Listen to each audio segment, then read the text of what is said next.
పైసల మీద ఆశ లేదు. పాపం ఆయనకు మీటింగ్ పెట్టాలంటే కూడా పైసలు ఎప్పుడు కావాలంటే అప్పుడు చూస్తారు ఎక్కడున్నాయని, కానీ అప్పటిదాకా ఆలోచన కూడా చేయరని. మరి అటువంటి కేసీఆర్ గారి మీద ఇంత కుట్రపూరితంగా అభాండాలు ఎందుకు వేస్తున్నారు? వేసేటటువంటి అవకాశం ఎవరిచ్చారు అన్నది కూడా ఇవాళ బీఆర్ఎస్ పార్టీ శ్రేణులు కూడా ఆలోచన చేయాలి, తెలంగాణ ప్రజలు కూడా ఆలోచన చేయాలి. ఎందుకోసం వస్తుంది కేసీఆర్ గారికి అవినీతి మరక ఎవరి వల్ల అంటింది అలా? అది ఆలోచన చేసుకోవాలి కదా మనం కూడా.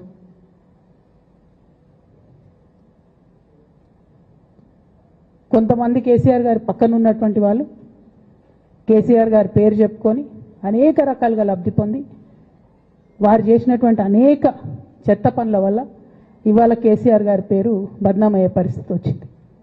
అయినా మళ్ళీ వాళ్ళనే మోస్తాం, అయినా మళ్ళీ వాళ్ళనే ముందుకు తీసుకెళ్తామని అనుకుంటే పార్టీ ఎట్లా ముందటికి పోతుంది? ఒక బిడ్డగా నిజంగా నేను బాధపడతా ఉన్నాను. ఇవాళ 5 సంవత్సరాలు ఇరిగేషన్ మంత్రిగా చేసినటువంటి హరీష్ రావు గారిది మేజర్ పాత్ర లేదా దీంట్లో? అందుకే కదా కేసీఆర్ గారు వారిని సెకండ్ టర్మ్లో తప్పించిండ్రు. ఈ మొత్తం కాళేశ్వరం ఎపిసోడ్లో కేసీఆర్ గారికి మరక అంటిందంటే 2-3 వ్యక్తులు కారణం. మాజీ రాజ్యసభ సభ్యుడు ఒకలైతే, హరీష్ రావు గారు ఒకలైతే, మేఘా కృష్ణారెడ్డి గారు ఇంకోడు, మేఘానో బోగానో ఏదో. ఈ పెద్ద పెద్ద కాంట్రాక్టర్లు అందరితో కుమ్మక్కై కేసీఆర్ గారు ప్రజల కోసం ఆలోచన చేస్తే, నీళ్ల కోసం ఆలోచన చేస్తే, వీళ్ళు సొంత వనరుల కోసం, డెవలప్మెంట్ కోసం, ఆస్తులు పెంచుకోవడం కోసం ఆలోచన చేసి ఇవాళ మీ వల్ల రేవంత్ రెడ్డి లాంటి వ్యక్తి, తెలంగాణ ఉద్యమానికి సంబంధం లేని వ్యక్తి, కేసీఆర్ గారి కాలి గోటికి సరిపోని వ్యక్తి, ఆయన నిలబడి కేసీఆర్ గారిని చెయ్యెత్తి చూపించి కేసీఆర్ గారి మీద సిబిఐ ఇవాళ నేను వేస్తా అని చెప్తున్నాడంటే కారణం ఎవరు దీనికి? నేను భరించిన, ఇదే హరీష్ రావు గారు, ఇదే సంతోష్ రావు గారు అనేక కుట్రలు చేసినా కూడా భరించిన. నా మీద ఓపెన్గా మీడియా మిత్రులందరితో రకరకాల మాటలు చెప్తే కూడా నేను భరించిన. నా పర్సనల్ అటాక్కి నేను ఎప్పుడు కూడా వాళ్ళను ఇంతవరకు పేరు పెట్టి పిలవలేదు, మాట్లాడలేదు. ఫస్ట్ టైం చెప్తున్నా నేను. ఎందుకోసం చెప్తున్నా? కేసీఆర్ గారికి ఈ వయసులో సిబిఐ ఎంక్వైరీ ఏందండి?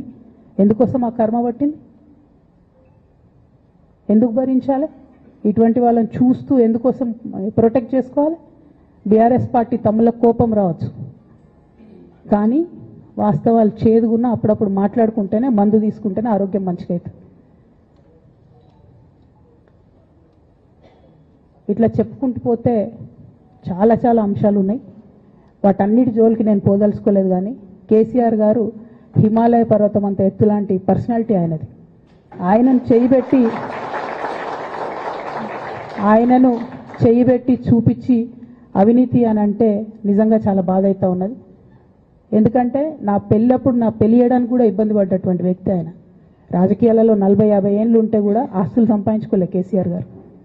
అనేక మంది అలా మాట్లాడుతుంటారు, చాలా మాటలు మాట్లాడుతుంటారు, కానీ నాకు తెలుసు, నేను దగ్గరుండి ఆర్థిక పరిస్థితి చూసిన కాబట్టి ఎన్నడూ ఆయనకు ఆశ లేదు. అటువంటి మనిషిని పట్టుకొని సిబిఐ ఎంక్వైరీ ఇస్తాం, ఇదేస్తాం, అదేస్తాం. ఎవరు కారణం దీనికి అంతటికి? ఈ చేతగాని కాంగ్రెస్ ప్రభుత్వం మీ ఏసీబీ వాళ్ళు పోయి కాళేశ్వరంలో పనిచేసిన 3 ఇంజనీర్లను పట్టుకుంటే ఒక్కొక్క ఇంజనీర్ దగ్గర 100 కోట్ల ఆస్తులు వెళ్తే మీకు ఎందుకు ఎంక్వైరీ చేసే దమ్ము లేదు? వాళ్ళు వెనకాల ఎవరున్నారో ఎందుకు ఎంక్వైరీ చేస్తలేరు?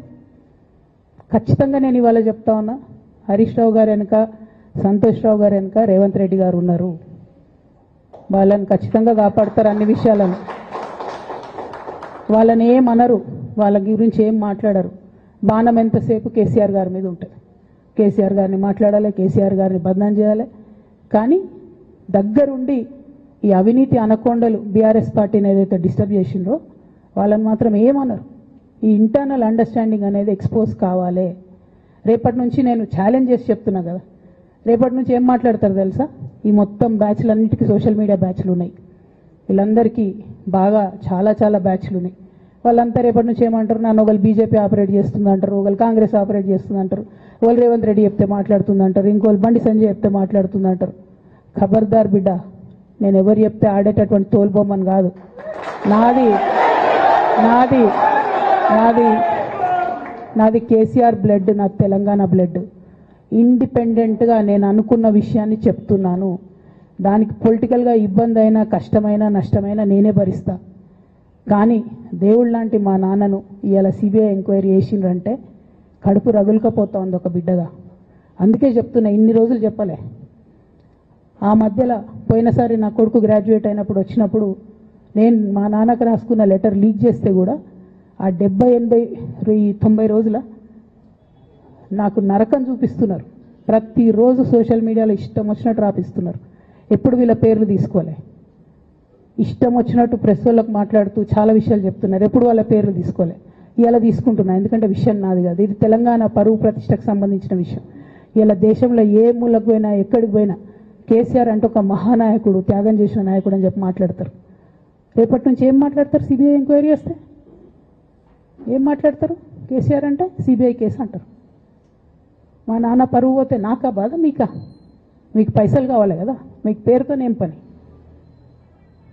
ఇంకా కూడా ఈ విషయాలు అర్థం చేసుకోకుండా, ఇంకా కూడా ఇటువంటి వ్యక్తుల్ని దూరం పెట్టుకోకుండా ఉంటే ఇక కేసీఆర్ గారి మీద సిబిఐ కేసు వేసేటటువంటి స్థాయికి వచ్చినాక ఏం పార్టీ ఉంటేంది పోతుంది.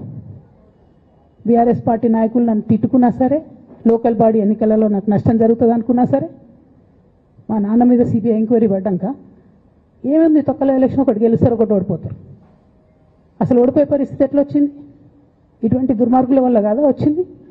ఆలోచన చేసుకోవాలి కదా.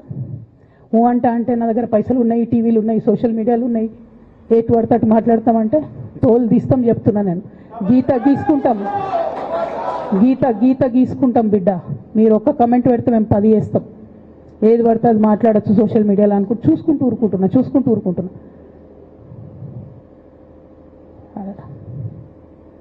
పెద్ద సార్ దగ్గరకు వచ్చినాక ఇక కాంప్రమైజ్ అయ్యేది ఏం లేదు. ఘోష్ కమిషన్ వేసిన రోజే నేను చెప్పిన, ఎందుకు రియాక్ట్ కాలేదు పార్టీ అని అడిగిన ఆ రోజునే. నిన్న సిబిఐ ఎంక్వైరీ వేస్తున్నా అని రేవంత్ రెడ్డి గారు అసెంబ్లీలో చెప్తే తెలంగాణ బంద్ కాలియద్దా, బగ్గు మనొద్దా తెలంగాణ? ఎట్లా మాట్లాడతారు? నిజంగానే మనిషి అవినీతి అయితే, నిజంగానే మనిషి డబ్బులు తినోడైతే వేరు మాట. ఆయనకు తిండి మీద కూడా ధ్యాస ఉండదా బాబు? తెలంగాణ అదే పిచ్చి. అట్లాంటి మనిషిని పట్టుకొని ఇవాళ ఏది పడితే అది మాట్లాడితే కూడా రియాక్ట్ కాకపోవడం చాలా దారుణం, చాలా దారుణం. నేను దీన్ని తీవ్రంగా ఖండిస్తున్నా. At the same time Congress government PC Ghosh commission వేసిండ్రు. రెండేళ్ల నుంచి టైంపాస్ చేస్తారు. ఆ కమిషన్ రిపోర్ట్ వచ్చింది. ఆ రిపోర్ట్ నిన్న అసెంబ్లీలో పెట్టిండ్రు. ఇంకా దానికి ఏం లేదు, దాంట్లోకి ఏం చర్యలు తీసుకుంటారో చెప్పారు, ఏం చేస్తారో చెప్పారు, తక్కువని సిబిఐకి ఇచ్చేస్తారు. అంటే ఇది ప్రీ ప్లాన్డ్, ప్రీ మెడిటేటెడ్, ఖచ్చితంగా కేసీఆర్ గారి ప్రతిష్ట దెబ్బతీయాలనేటటువంటి ప్రీ మెడిటేటెడ్ అటాక్ తప్పితే ఇంకోటి కాదు. ఇన్ని ఏజెన్సీస్ ఉన్నాయి రాష్ట్ర ప్రభుత్వంలో. మీ ఏసీబీకే దొరికింది కదా ఇదే కాళేశ్వరంలో అవినీతి తిమంగళాలు. ఏమైంది? ఆ రిపోర్ట్ ఏమైంది? వాళ్ళ మీద చర్యలు ఏమైనాయి? దాని కంక్లూజన్ ఏంది? ఒక్క చిన్న ఎంక్వైరీ కూడా ఇప్పటివరకు కంక్లూడ్ చేయలేదు కాంగ్రెస్ గవర్నమెంట్. ప్రచారం ఎక్కువ, పని తక్కువ. ఎప్పుడైనా మీ